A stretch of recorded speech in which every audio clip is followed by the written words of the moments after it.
Hello, everyone, and welcome back to another video with On Point Politics. And today we're going to be looking at the Electoral College map and where it stands right now for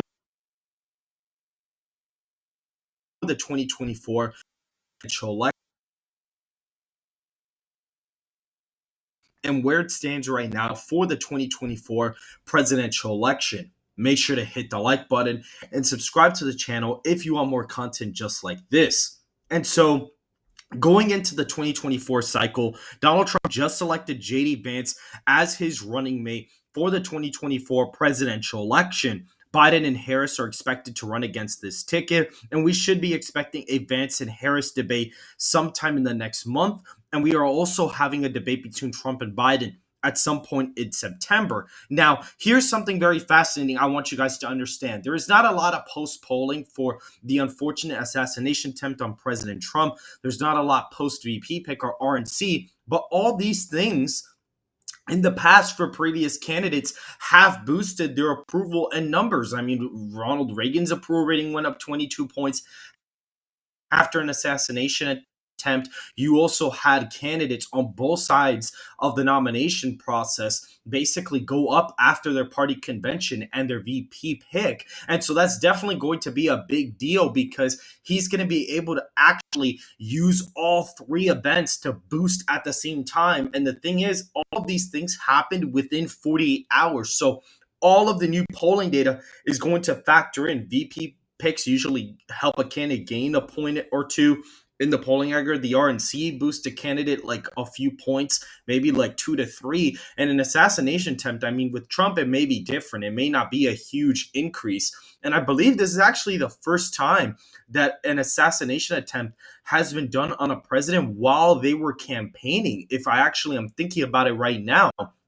And so we've never seen the actual approval rating of a president actually go up because of this during a campaign before. So this is going to be something new, but usually when incumbent presidents, have an assassination attempt, it tends to boost their approval rating. And we really don't have new national polling data or a lot of new state data for this, but clearly Donald Trump and J.D. Vance are on track to have a really good election. I have an election model that I put together that looks at the Biden and Harris approval rating, or at least the Biden administration's approval rating in every single state individually, instead of having a national approval rating. I'm doing it per state individually. You also see here that we have the national popular vote average from RCP and the civics differential in their approvals. Right now, Trump has a 41% approval rating. Joe Biden has a 35% approval rating on civics. So there is a 6-point difference in their favorables, and that's why you get the map that you see right here. At least the margins that we have. Donald Trump is projected to win by 9.3% in the national popular vote. Even John King, as of yesterday, was on the magic wall talking about how Trump possibly get upwards of 330 electoral votes due to panic Democrats. That's basically what he was talking about. So there definitely is a really big deal when it comes to this. And for the safe Republican states, we have Idaho, Utah, Wyoming, Montana, the Dakotas, all of Nebraska except the 2nd congressional district. We have the state of Kansas coming in there as safe.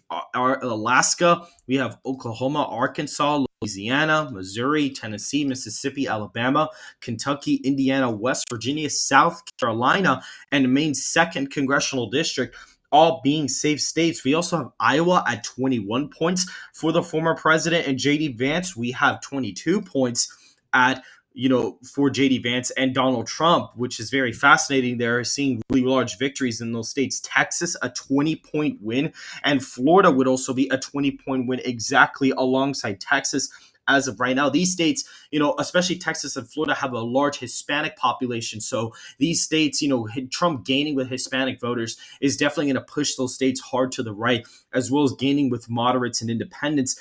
Iowa and Ohio are continuing to trend to the right every single cycle, so I am not surprised to see Iowa and Ohio move to the right of the nation as well. What's also really fascinating about this is Trump has been gaining with white working voters over the past few years, so I'm not surprised to see something like this whatsoever. Now, for the safe Democrat states, we only have a few. We have DC at a 74-point margin for Biden and Harris. You have Maryland coming in here at 24 points, Massachusetts at 26 points. We have the state of Vermont at a 28-point victory for incumbent President Joe Biden and Kamala Harris. Those are kind of weak margins in those states, considering that Joe Biden actually won all of these states by pretty much almost over 30 points last cycle. So those are definitely underperformances